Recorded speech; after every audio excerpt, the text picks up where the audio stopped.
देवाशी चंद्रभागा कोठेच नाही, देवाशी भीमातीर कोठेच नाही, देवाशी वाळवंट कोठेच नाही, देवाचा पुंडरीक कोठेच नाही, देवाचे भजन कीर्तन नामघोष कोठेच नाही, देवा असा पांडुरंग कोठेच नाही. म्हणून देवा मला आता कोठेच पाठवू नका. देवा मला तुमच्या चरणाजवळच राहू द्या.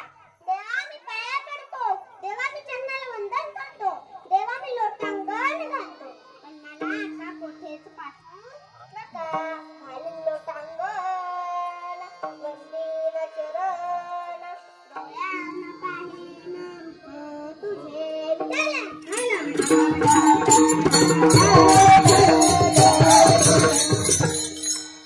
आता आपण डोळ्याने पाहिलं रूप तुझे या पदाचे चिंतन पाहू. श्रीमद भागवतामधील प्रसंग आहे. नारद महर्षी पूर्वी जन्मी दासीपुत्र रामदास म्हणून होता. रामदासाला संत संगत मिळाली. रामदासाचे परमार्थ वडील प्रेम वाढले. माणसाला संतांची संगत लाभावी. माणसाला संतांची संगत जर लाभली तर माणसाचा संत होतो. स्नान करताना त्या स्नानाला नामस्मरणाची संगत लाभली तर त्या स्नानाचे तीर्थ स्नान होते. भोजन करताना त्या भोजनाला नामस्मरणाची संगत लाभली तर त्या भोजनाचा प्रसाद होतो.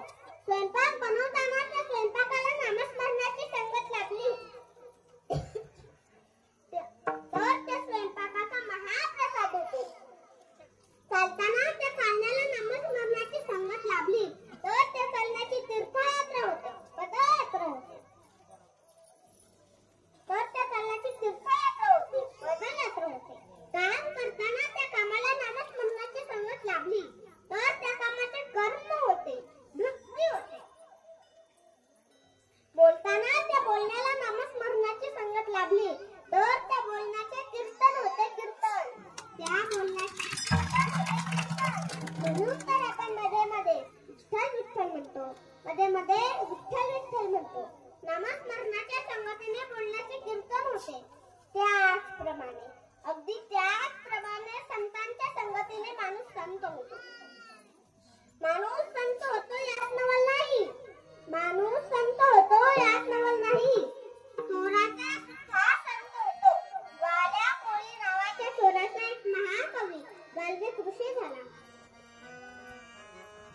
कोळ्याची कीर्ती वाढली गहन, कोळ्याची कीर्ती वाढली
जन्माच्या रूपाने जमिनीवर येते. पाणी रूपी जीवन कुठेही पडते. जंगलात पडते, खेड्यात पडते, चांगल्या ठिकाणी पडते, वाईट ठिकाणी पडते, कुठेही पडते. माणूस रूपी जीवन कुठेही जन्माला येते. श्रीमंत कुळात जन्माला येते, गरीब कुळात जन्माला येते, चांगल्या घराण्यात जन्माला येते, वाईट घराण्यात जन्माला येते, चांगल्या ठिकाणी जन्माला येते, वाईट ठिकाणी जन्माला येते, कुठेही जन्माला येते. पाणी रूपी जीवन वाढायला सुरुवात होते, माणूस रूपी जीवन वाढवायला सुरुवात होते. पाणी रूपी जीवन गटारात जर गेले तर त्याला गटार गंदगी नाव मिळते. व माणूस चोर लुटारू डाकूच्या संगतीत गेले तर त्याला चोर लुटारू डाकू नावाचे नाव मिळते. पाणी रूपी जीवन वाहत गंगेला जर मिळाले तर त्या पाण्याला तीर्थ हे नाव मिळते. लोक त्या पाण्याला तीर्थ म्हणून पितात. माणूस रूपी जीवन वाढत वाढत संतांच्या संगतीत जर गेले तर त्याला संत हे नाव मिळते. लोक त्या संतांचे प्रेमाने आदराने दर्शन घेतात.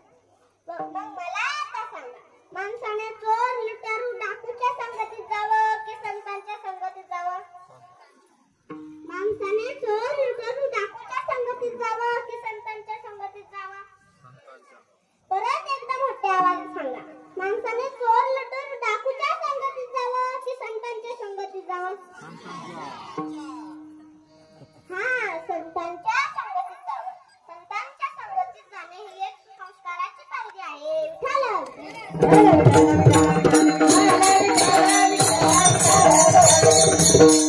पाणी रूपी जीवनाच्या संगतीने नावही बदलते व किंमतही बदलते. एक ग्लासभर पाणी, त्या पाण्याने थोडी साखर, चहा पावडर, दूध, उष्णता याची संगती केली, त्या जीवनाला नाव मिळाले चहा.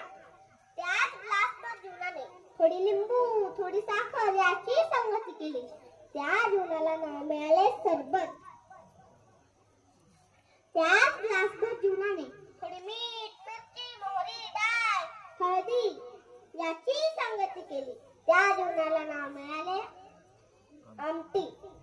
त्याच ग्लासभर जीवनाने थोडी सुगंधाची संगती केली, थोडी सडलेल्या गुळाची सुगंधाची संगती केली, त्या जीवनाला नाव मिळाले अत्तर, सेंट.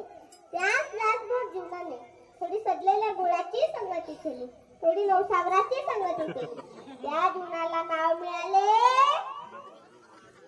बघा ना, तुम्ही पण कसे पटापटा सांगता. पाणी रूपी जीवनाची किंमत 10. चहा रूपी जीवनाची किंमत 10 रुपये, सरबत रूपी जीवनाची किंमत 20 रुपये, आमटी वरण रूपी जीवनाची किंमत 50 रुपये, अत्तर सेंट रूपी जीवनाची किंमत 100 रुपये, दारू रूपी जीवनाची किंमत मला माहिती नाही, कारण की मी ती घेतच नाही ना.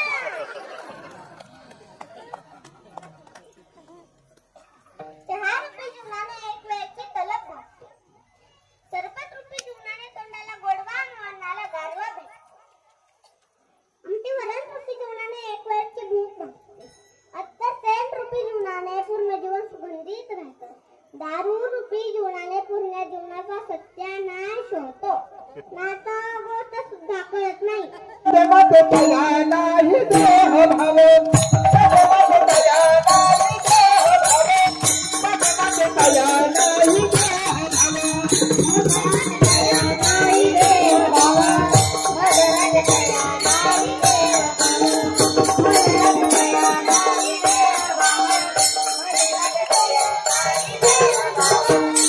तुमने